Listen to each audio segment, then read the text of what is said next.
Let's move on to our next story. We're moving on from interesting names to workplace gossip. Exactly. Now, an Arab employee was fined for gossiping about his co-worker. Now, a 35-year-old Arab employee was fined over 1,000 dirhams by the Fujairah Court of First Instance for insulting and defaming his colleague by gossiping at the workplace. Now, basically what happened is the accused spread rumors about his co-worker being fired from his previous place of work as a result of consumption of narcotics and committing fraud, as well as having a police record. Now, it was reported on Khalid Times that the two witnesses that testified, there were two witnesses who did testify to having this conversation with the accused. And after the matter went to court, the accused was ordered to pay a 1,100 dirham fine, and also he was ordered to pay the 50 dirham lawsuit fines, which are quite cheap. I don't think, I mean, this has pretty much shaken me for the rest of my life to not utter a single word of gossip ever. Just don't want to be in the situation. So can you do it? So recap. So the gossiping happened, and how did it come to the forefront? So I'm sure, so this person who, the complainant, he went and filed a report saying like, my colleague is gossiping and spreading these vicious rumors about me at the workplace, and thus the court took it up, did the investigation. They called upon the two witnesses who did testify and say this has happened, we've had this conversation with the accused, and then the accused was fined 1,000 plus dirhams for this situation.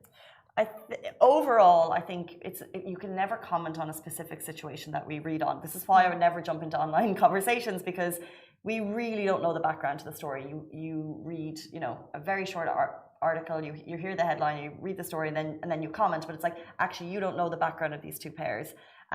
However, like in a workplace, in your home, with your friends, you always have, like, there's always little challenges that you're overcoming. There's always, and you're always venting, and you should vent. You should be able to vent to release the tension of the issue, and then you move on. So if that was the case that brought it to court, that the person was venting, then it's not really fair. Venting, not this, like venting, you vent about yourself, or you vent about like a situation that's happened.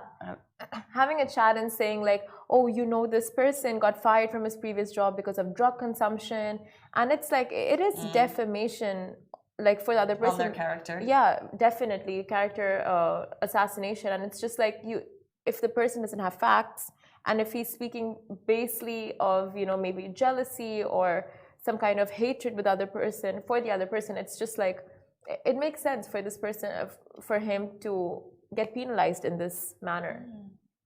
But yeah, I think we can all take a lesson from this and maybe tone down the gossiping. Yeah. And stick to celebrity gossip, Yeah. Yeah. And tone down the. What else can we tone down? Trolling, tone down internet hate. Don't comment on a beautiful new baby child's name. Oh, for sure. The scams. Tone down on the scams. Oh, the scams. That's a whole other thing.